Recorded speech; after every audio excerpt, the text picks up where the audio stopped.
All right, good afternoon. Welcome to the Versus Systems business update call, August 18th, 2022. Before we get going here, we're just going to read a quick disclaimer regarding this afternoon's presentation and discussion. This presentation contains forward-looking statements, including but not limited to statements regarding the plans, objectives, expectations, and intentions with respect to future operations. All statements other than statements of historical fact are statements that could be deemed forward-looking statements. Versus Systems Inc., we, us, are, or the company may not actually achieve its plans or product development goals in a timely manner, if at all, or otherwise carry out the intentions or meet the expectations or projections disclosed in these forward-looking statements. These statements are based on management's current expectations and beliefs, are subject to a number of risks, uncertainties, and assumptions that could cause actual results to differ materially from those described in the forward-looking statements, including, among others, general business and economic conditions, including risk related to the impact on our business of the COVID-19 pandemic or similar public health crisis, the need for and the ability to obtain additional financing, the risk that the company's intellectual property may not be adequately protected, and other factors described in the risks set forth in the company's filings with the Securities and Exchange Commission or the System for Electronic Document Analysis and Retrieval from time to time. The company undertakes no obligation to update forward-looking statements contained herein or to reflect events or circumstances occurring after the date hereof, other than as may be required by applicable law. And with that, let me introduce Matthew Pierce, CEO and founder of Versus Systems.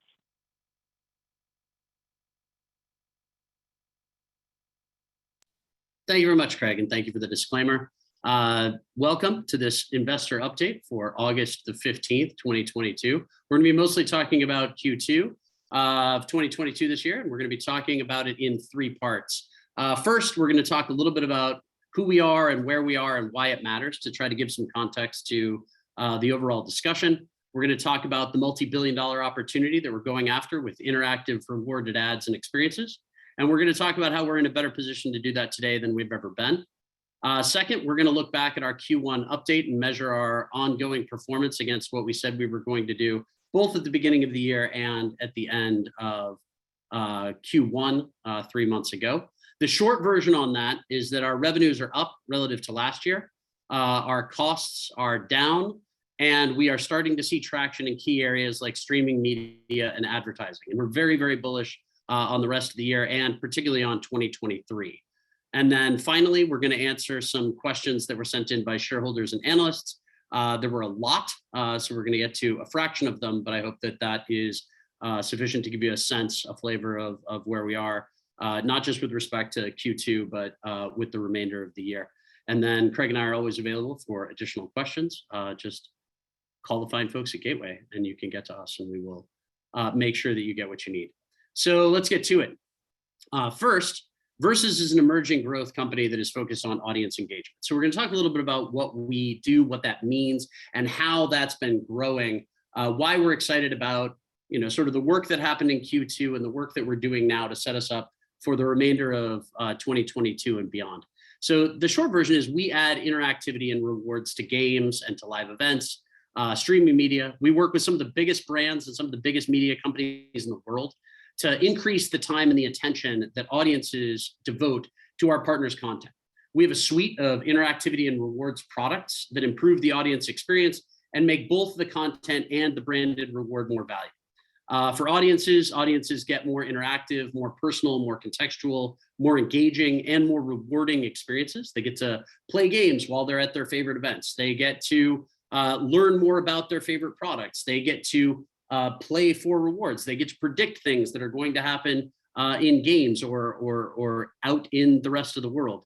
And in so doing, they're giving both themselves a greater experience, a more rich, a more rewarding experience with the content partner, whether that content partner is an NFL team or a college football team, or even at a financial conference or at a QSR or at a rodeo. They're interacting more deeply, more richly with that community. They're also opting in to attempt to, or to have a chance to win real world rewards or digital rewards that they really care about. And it's that opt-in element that's really going to change what we're doing vis-a-vis other digital advertising companies, particularly here looking at Meta and Google and others. who have long been dominant in the digital advertising space, but have found some challenges in the last year as a function of opt-ins that we've done quite well on as a function of orienting our offerings around rewards. So for content partners get more engaged audiences, of course, which is always good. They get, the fans are happier, they report greater, greater joy as a function of having attended the event. When they play for things and when they win stuff, they feel more engaged, they feel more, a part of the thing that they're participating in. And that reflects in KPIs for those content partners, like, longer time on site, better fan engagement, and can they talk about affinity to the team, affinity to the companies. You talk about recall, you talk about affinity, and that's where the content partners really appreciate our offerings. Like, do we make the experience more fun? Are you just sort of hanging out during a timeout, or are you playing this game that promotes the team, or promotes a charity, or promotes a cause, or promotes a brand or a sponsor that the team is working with? The key here, though, that we've never really unlocked and talked about as effectively as we could, that we're now seeing in our returns, that we're now seeing in the work that we're doing, the work that we're signing up, late Q2, early Q3, stuff that wasn't even really possible until Q4 of last year. So we've only had, a couple of months have been able to actually put this out in market. But the content partners now have better advertising opportunities for their sponsors and advertisers. This is a big shift, and one that we haven't really included in the narrative as much, but now that it's been around for a couple of quarters, you're actually seeing it. This is a shift from versus as a cost, versus as a thing that content partners have to pay for to keep fans engaged during timeouts, to versus as a place where we can work with you as a content partner to give new opportunities to your existing sponsors, or to bring in new sponsors, to bring in new brands, to bring in new companies that you want to work with. You've got a sponsor that sponsors your team all season long. They want to see where their dollars are going. They want to see how that's moving, how they're selling more French fries than they used to. They want to see how they're selling more t-shirts than they used to. And playing these games, driving these rewards, driving these coupons, driving these sweepstakes, so that people can actually go and have a demonstrably valuable experience where they have won something, they've earned something. We can check where they want it, we can check how they want it, we can make sure that we're tracking the purchase and attributing it appropriately. This is a really big deal for content partners. It's not just that we're trying to keep the partner fun and entertaining and engaging during timeouts and during breaks in gameplay. Of course, we're trying to do that, but we are also trying to expand the reach for the sponsors that the content partners work with. And this is what we're seeing now, and you're seeing it bear out in increased with some of the teams. You're seeing the relationship change from just a game ops relationship to a sponsor and chief commercial officer relationship that's allowing us to drive more revenue through the system with the teams that are choosing to use it this way. And then finally, for brands are getting higher opt-in rates, they're getting engaged users, they're getting increased trial, they're getting higher brand awareness, higher brand affinity, and they're getting trackable sales, all of which are really challenging to do with traditional forms of in-venue advertising. It's very difficult to say, we put up those billboards, we put those signs up in the venue. It's very difficult to then say those signs are what caused this purchase. But when you're working with Versus, it's much less difficult. The click-throughs, being able to go to digital storefronts, being able to track from, I played this game, I won this coupon, I went to the digital storefront, I acquired this item, is a much clearer and more trackable sales funnel than is available with other in-venue products. So really what we're trying to do is create this suite of interactivity and rewards products that improve the audience experience, of course, because that's the North Star, is being able to make games more fun, make events more fun, make television more fun, make sports teams and venues and financial conferences and your trip to a QSR, make those things more fun and more rewarding. Ultimately, that cascades down into being better for the content partner and also the rewards provider. So what this means in practice is that our software allows any content partner, from major sports teams in the NFL, NHL, MLB, or NC2A, to major events like all-star games and conferences and rodeos, to in-venue campaigns for QSRs and streaming media and broadcast TV opportunities. Really, any content partner can add our second screen and interactive platforms to their offerings. You don't have to download a separate app. You don't have to do an additional step. There's not the additional friction. Our tech sits seamlessly inside the apps you already have. It sits seamlessly inside the entertainment experiences that you already have in your second screen offerings. And it allows for this type of interactivity. It allows for this type of rewarded behavior. For the fans that interact on our platforms and play our games, they can have a chance to win either digital or real world prizes and rewards that they care about. So there's been a question over the last year of how this model can grow in revenue. We've heard from a lot of investors, we've heard from analysts that say, listen, you've got a third of the NHL, or you have a huge percentage of the teams in this particular league. That's great, and you're making X dollars. If you got 100% of the teams, you'd only be making 3X or 5X dollars, and those numbers, frankly, aren't that interesting in revenue. So you have to grow how much you're getting paid on a per team basis or a per contract basis to have this start to become sufficiently interesting revenue for it to be a really good investment opportunity. And that's absolutely true. The question of how do you grow it in revenue from its current, $100,000 a month to starting to talk about, $1 million quarters, then $1 million months, and eventually $1 million weeks. How do you grow that? And the answer to that is twofold. First, we have to position our software as a potential profit center for our content partners. And second, we have to get in front of larger and larger audiences.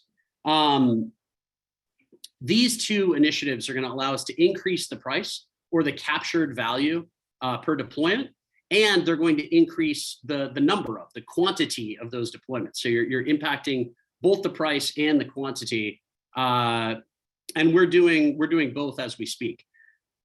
So to make that clear, I'm going to give three sort of specific concrete examples that address the price. First, we're going to do one that addresses the price question. Then we'll do one that addresses the quantity question, and then one that does both. Now, all of these things are things that have happened and that we have done. We've sanitized them so that we're not talking about specific partners, but these are all actual examples of price growth and quantity growth that I think put a finer point on why we're excited about where we are today versus where we were a quarter ago, and certainly a year ago when we acquired Excite. The Excite acquisition has taken some time. Has certainly the ultimate sort of blending of these two organizations has taken a while, making sure that the tech is seamless, making sure that we are at a place where the offerings and the partners that we have are, we're matching our, what we say we're going to do with what we're going to do. The products are now more reliable. The team is now more effective, more capital efficient. We're reporting better returns from our partners. And that took some time to get that integrated, to get the tech integrated, to get the teams integrated together. But we feel really, really good about where we are now. And that's going to bear itself out in these three examples. Again, sort of, we're looking at three different examples of how we're changing the price, or how we're changing sort of the quantity, the number of people that interact with our offerings. So the first example is a major sports team that paid us X last year and now pays us over 5X what they were paying us before. And so there's a natural sort of reluctance to look at that and say, like, why would anybody take, you gave me this last year for X, why am I all of a sudden going to pay 5X for it? There's a reluctance there, right? And people look at our offering and say, why are you all of a sudden going to be able to extract more value than you've extracted historically from these content partners? And that's an absolutely reasonable question to ask. It's actually asked multiple times in the investor questions, but I figured I'd address it here in the body of the conversation. And the answer is that there's really a couple of issues at play here. One is the products themselves. The products have to be better. The offering has to be better. It has to do more. It has to be a more effective product offering. So you're really not selling the same stuff that you sold last year for X. You're selling a better quality product for a multiple of X. And the reason you're able to do that typically is because of the quality of the product. And we can get into that a little bit. The other is who you're asking to pay. And in particular with this, there's some nuances to this relationship that we have with teams that I don't think was immediately obvious, or, going back and reviewing our quarterly discussions with shareholders, going back and reviewing our quarterly updates, it's not immediately obvious how this actually works. And so I'll talk about it a little bit here. And it's sort of who we're working with, who we're asking to pay. So historically, a year ago, and Excite prior to that, worked with sort of the game operations groups that are associated with these teams. They did a lot of work with teams, and when they work with the teams, they were working with the game ops group. The game ops group's KPI is, can we entertain the fan from the moment that they drive onto the parking lot and then watch the game to the moment they drive off the parking lot on any given Sunday or any given Saturday or any given game day. And those KPIs are really, really important with respect to engagement. Are they're can we put stuff on the main board that is fun, that appears fun, that fans talk about, that fans play with? Can we get engagement during the game? Can we make sure that there's no dead spots during the run of play? Can we make sure that there's something on the main board or the Jumbotron or the Halo board at SoFi Stadium, for example? Is it fun? Is sort of the KPI for the game ops folks. That's typically rolled into that's a cost, right? Those teams pay money to entertain the fans, and the goal is to entertain them to a degree in excess of whatever the fan paid for their tickets, and their food and things like that. It is incumbent upon you as a team owner, as a content partner, to produce content that is more valuable than the ticket paying public is paying for it. And the game ops people looked at what we're doing and say, that's really fun. We like that. We're going to put it into, a third of the teams in the NHL. We're going to put it into all these NFL teams. But it is seen as, sort of dollars out the door in exchange for, entertaining the fan. And the shift here that we're talking about, and the reason that we're able to charge more in part, is because the quality of the products has risen. The games are better, the engagement is better, the UI is better, all of that is improving. But on top of that, it's who we're asking to pay. It's who we're working with. And so the shift from working solely with game ops to working with game ops and also the sponsorship groups and also the commercial relationships groups, because these teams all have sponsorship dollar businesses to the tune of millions of dollars, and they want to be able to offer their partners, the food and beverage partners, the automobile partners, all of the various partners that you see advertised at a game or in a venue. They want to be able to offer those partners new ways to interact with the fans, new ways to get the fans excited, new ways to get fans to download X or play Y or commit to Z or subscribe for N. And Versus does that.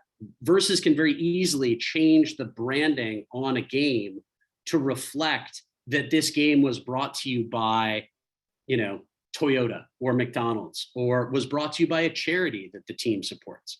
And you're seeing that happen more and more. So we're not just going to the game ops people and saying, hey, put this in here such that when a timeout happens, the PA announcer says, hey, everybody get out your phones. We're going to play pump, pass, and kick. It's now Pump, Pass, and Kick is brought to you by McDonald's, and McDonald's can offer, free French fries, things like that to go with. That's an example. So the reason that this is a specific example is we've actually seen multiple major sports teams increase their spend with us over the last year in to the tune of multiples, where they used to pay X and now they're paying multiples of X, including teams that have gone from paying X to paying 5 times what they paid last year. And the reason for that is that twofold growth. One is the quality of the products being that much better. And two is that we're now working with the teams to then repackage and resell it to the sponsors. And in that way, it's shifting from being a cost center for the teams to a potential revenue generator, to a potential profit center for the teams. And the teams are much more likely to work with us on on that basis, and they're much more likely to want to spend more for the higher quality product, because ultimately that higher quality product is being turned over to their sponsors who want to make sure that it really shines.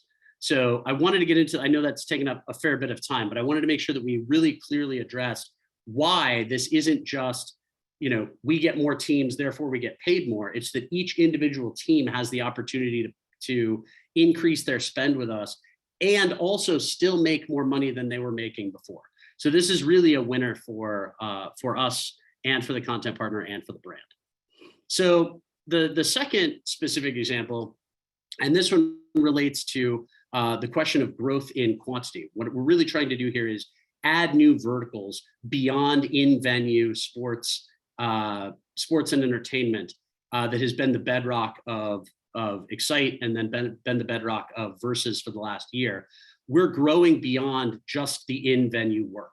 Now that includes both, work that we're doing for the same team, just not on game days, so that you can play in advance of the game, you can play after the game, you can do more predictive stuff, you can get more touches for your team's fans all year long, which is the work that we're doing with a number of teams. But in particular, this example is talking about working with ad agencies, and in particular, in this case, working for an ad agency for an extremely large beverage company, for whom you are almost certainly, I have at least 2 of them on my desk right now, because I get thirsty doing these. And the work that we're doing in venue at events is dwarfed by the work that we can do outside of the venue, because it's not just, you're a fan of the Rams on Sundays in October, you're a fan of the Rams all the time. You're a fan of the Bengals all the time. You're a fan of, the 49ers or the Yankees or Georgia football or whoever. It's, can you get past the venue? Can you do, the days leading up to and the days following the event? But it's also, can you get into other venues and other verticals? And so the work that we're doing with an ad agency for a large beverage company is not at all a sports, it is sports adjacent, but it is not in venue for a team. It's not related to, sort of sporting events at all. It still has all of those engagement features. It still has the second screen games. It still has the opportunity to win real world prizes, but it's outside of the context of the sport and the team in particular. And so when people ask how we're going to grow revenues, one of the ways that we're going to do that is we're going to get outside of sports. Now, would we would not have won that work. We would not have earned that work with the major beverage company and their ad agency without having gotten the sports work.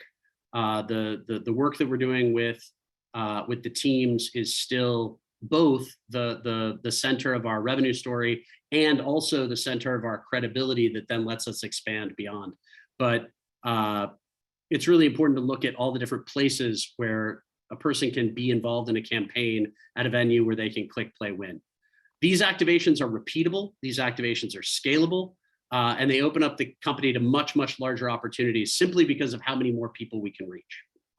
The third specific example, and to make that one even more concrete, work that we've done here includes putting QR codes onto beverage cups inside of restaurants, such that when someone comes in to play, to eat their lunch, they take a picture of the QR code and they're sent to a game. And if they win the game, they can get free refills on their beverage. They can win free French fries. And the ultimate winner can win a full catered Final Four viewing party. Or the final winner can win things like the code to watch a pay-per-view fight for free. And these types of things are sports adjacent, but they are not, in-venue sports. And that growth is really important for us. Finally, the specific example that we're really bullish on, that we're really excited about, is the idea of streaming media. Streaming media is incredibly powerful. This is a $200 to $300 billion annual advertising opportunity. Digital media, streaming media, and OTT. We're talking about AVOD here. The advertising elements associated with streaming is huge. And in years past and updates past, we've talked about CPC and CPE elements, but what we found is that it can be even more valuable to have a sponsor, to have sponsor content attached. That's especially true here in streaming media. So really what we're looking at is we've now signed streaming media partners. That's going to be out in Q4. We're going to have other offerings that will be available beginning in Q4 for streaming media, for OTT, and that's really the headline sort of home run swing that we're taking. Cool. So for part two, we're going to talk a little bit about our performance against our KPIs. The short version here is that revenues are up and that costs are down. That advertising is up both directly with ad agencies and also the number of sponsored events and sponsored elements in venue, as we discussed with the sports team example from before. And then the last sort of area here is streaming media is coming in Q4. And we have new products hitting the market in Q4 that'll have a much, much larger reach. So first, let's talk revenues. Remember that the sports business, which is the primary business at the moment, has a very real seasonal component where Q3 is the best quarter and Q2 is usually the worst quarter. The reason for this should be fairly obvious, that Q3 is where you get all the NFL and all the college football beginning. You also get, in Q3 and Q4, you start talking about basketball, you start talking about hockey and football. Q2, at least on a nominal dollars basis, has been a weaker quarter for us historically.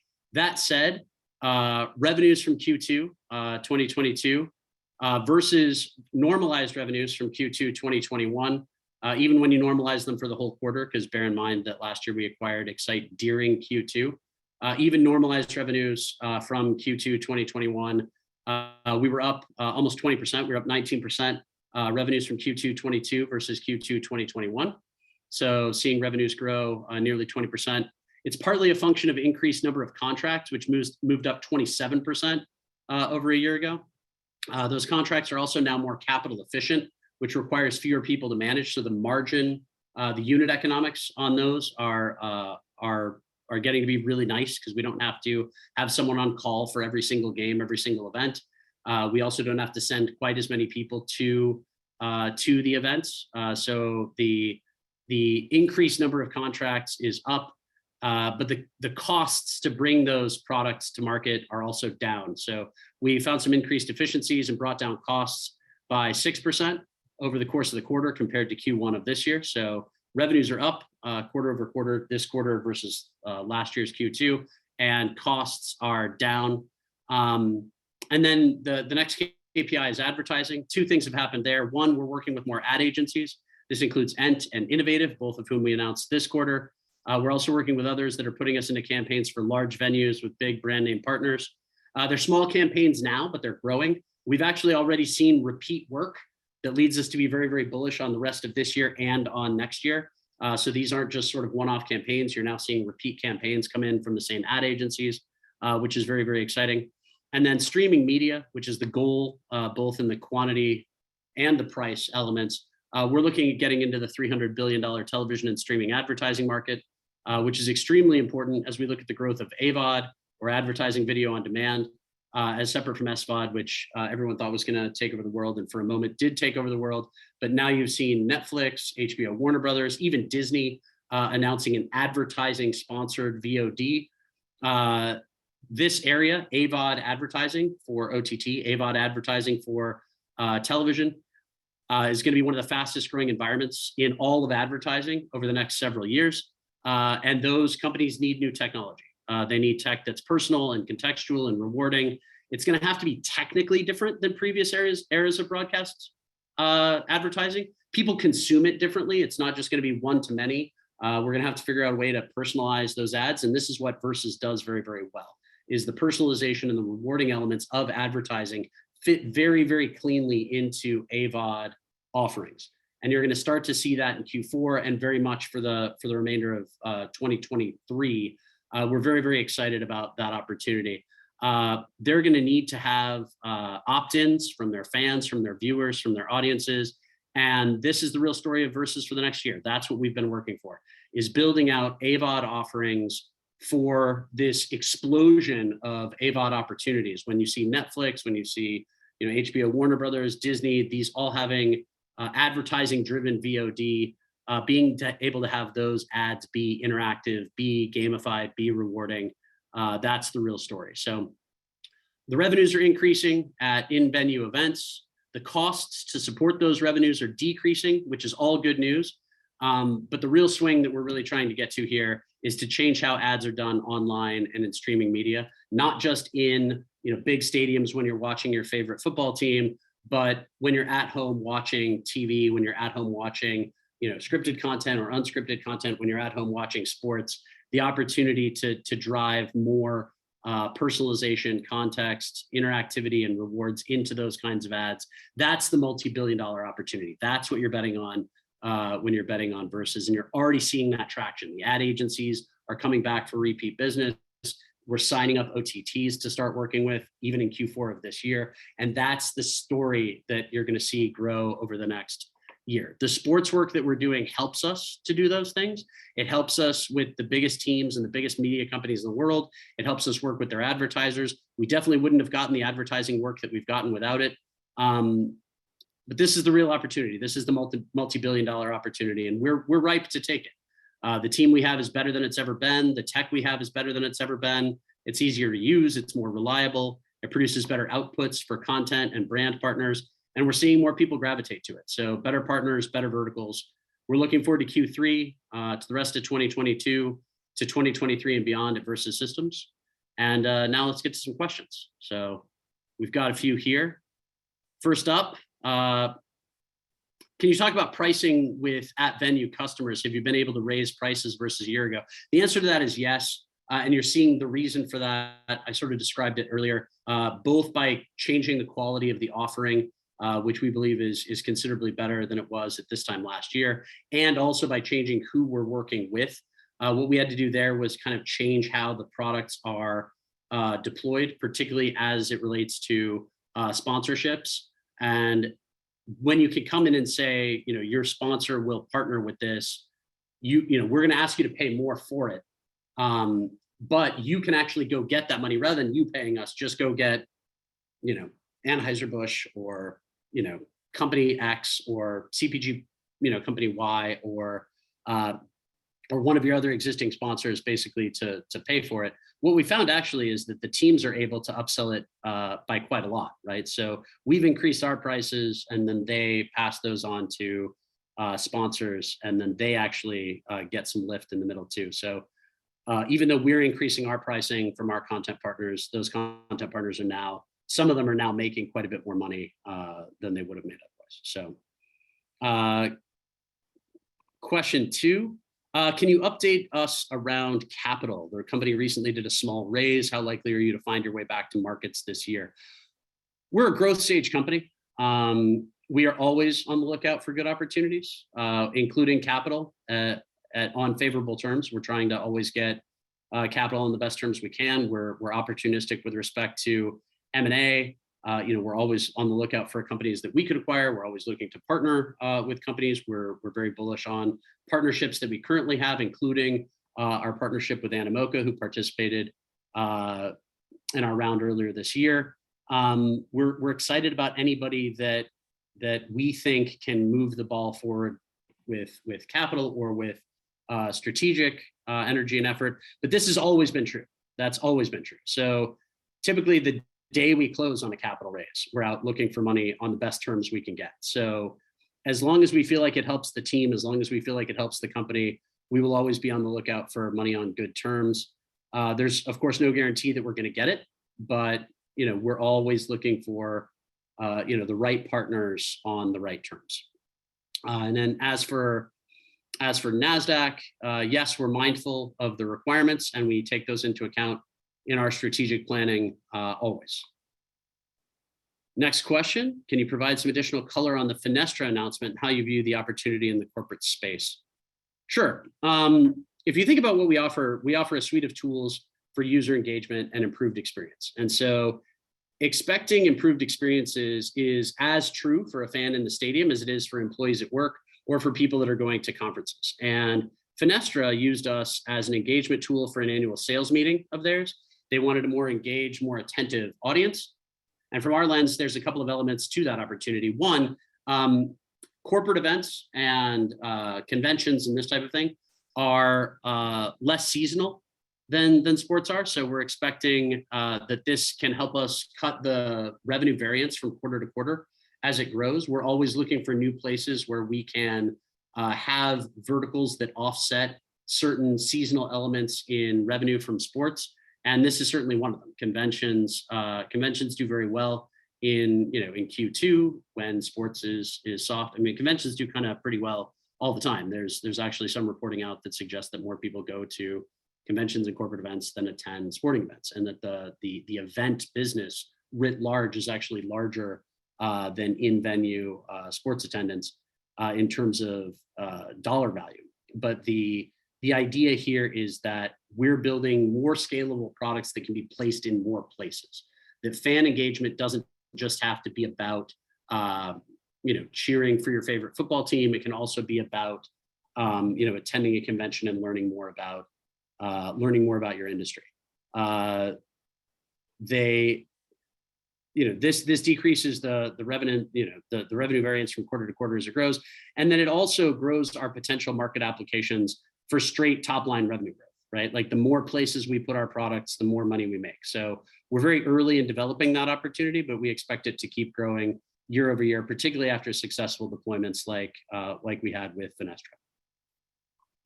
Next question, how should we be thinking about OpEx from here? Can you support growth with the current level of spend? Yeah, most of our operating costs aren't marginal costs related to sales. So we look at our operating expenses on a quarter over quarter basis instead of the sort of seasonally driven year over year basis. So even though we have seasonal revenues, we don't really have seasonal costs. A lot of our growth in sales, we're very, very excited about the new sales team that we've put in place over the last couple of months. And that sales team continues to grow, providing us with new opportunities, partnering us with new ad agencies, doing stuff outside of the sports vertical. We're really, really excited about the sales team that we've put in place quite recently.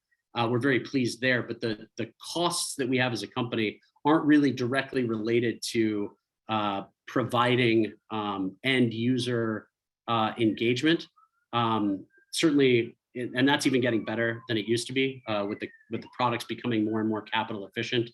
We don't have to send as many people to the events as we once did because the tech is actually getting better and better. But the operating costs are not seasonal the way that the revenues, at least in sports, are seasonal. Instead,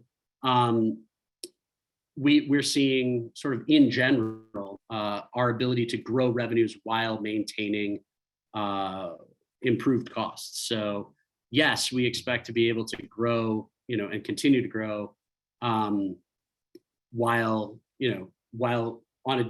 grow at a different trajectory than our costs grow going forward. We do expect to see an increase in sales and marketing costs as of course you would as you grow your revenues.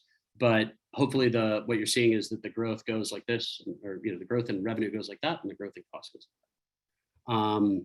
I'm sure that I could have put that into a slicker looking graph.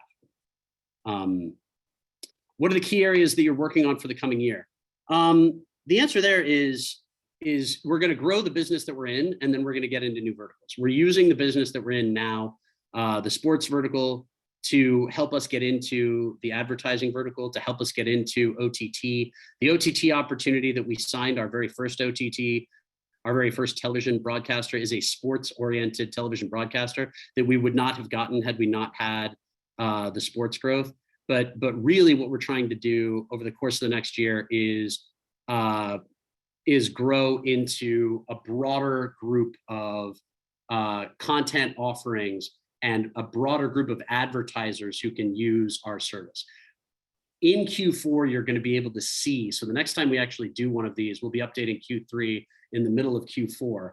And we'll be back, and you'll actually be able to see, here it is in streaming media, right? Here's what it looks like in streaming media. Here's what these interactive ads, here's what these rewarded ads. That's one of the things I'm really looking forward to showing off 3 months from now when we look back at, we'll be looking back at Q3, but we will have launched it in Q4. We'll be able to point at it and show it off.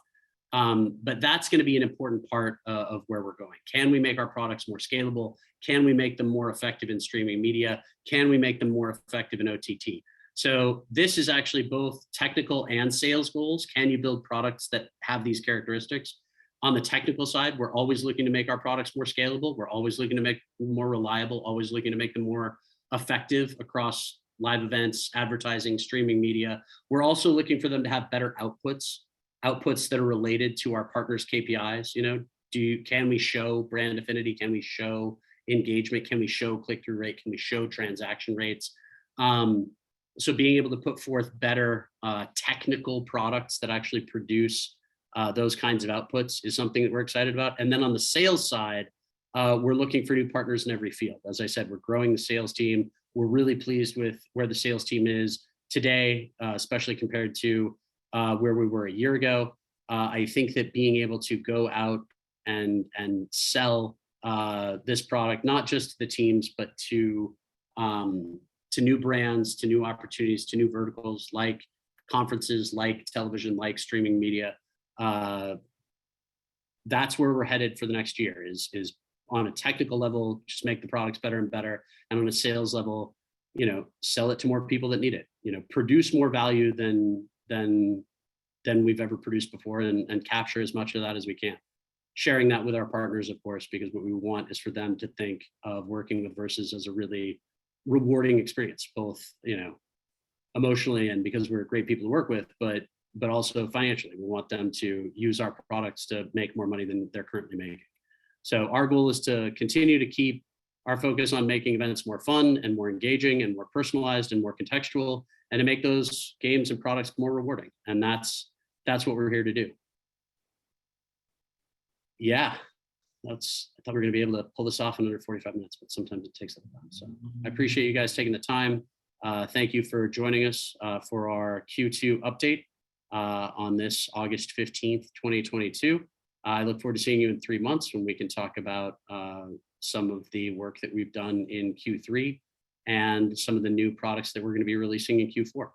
Until then, thank you for taking the time, and I look forward to working with all of you. See you soon.